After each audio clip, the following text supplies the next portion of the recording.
Hi, I'm Janna-The, a self-love life coach. The easiest things to do are the easiest things not to do. How many times have you had the intentions to journal or to meditate, or I'm going to drink more water today, or even exercise, and then you just don't do it? It's so easy, and yet we don't do it. So what's the workaround for that? You can fill in the blank for whatever it is that's particular to you, but let's talk about journaling, for example. If you want to start a habit to journal, then you've got to make a plan, but make it such an easy goal that you know you can achieve it. So for example, if you never ever journal and then you have like maybe this New Year's resolution, I'm going to start journaling.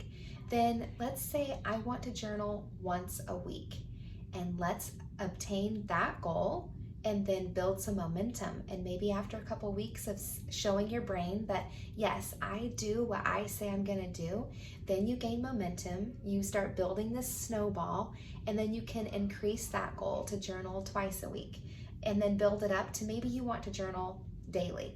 Same thing with meditating. Another idea is to put reminders or alarms in your phone to go off at the same time every day to remind you, hey, have you had 8 ounces of water yet?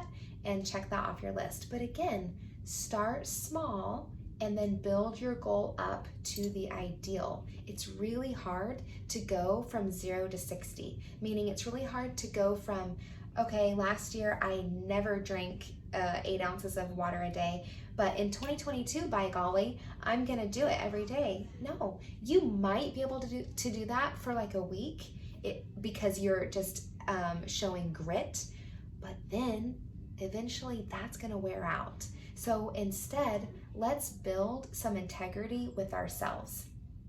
Let's show ourselves that we can do what we say we're gonna do. One time a client told me, Janna, I need you to help me because I really want to start working out. And I said, okay, what's your goal? She said, I want to work out 6 times a week. I said, okay, what are you doing right now? She said, 0. I said, okay, well, we need to not go from 0 a week to 6 workouts a week. She said, why not? It's so easy, I can do it. I said, no, if it was that easy, you would already be doing it right now. So instead, let's start small. Let's say I'm gonna work out 1 time a week and prove to myself that, hey, I say what I'm gonna do and then I follow through and I do it. Think about if you made plans with a friend, you wouldn't just be a no call, no show. Like if you said, hey, I'll meet you tomorrow at the movies at 2 o'clock, you wouldn't stand them up, and yet we do that to ourselves. So let's start small, show ourselves, hey, I've got you, I've got your back, I follow through when I tell you that I'm gonna do something. And then that builds integrity with yourself, which then builds your momentum to do the things that you want to do and to reach your goals with love, kindness, and compassion. We don't just have to grin and bear it all the time. We can have a beautiful, loving journey to get there. If you want some help on the journey, I'm your girl. You can schedule a free consultation to see what I can do to help you, and just go to my website, coachwithjanna.com.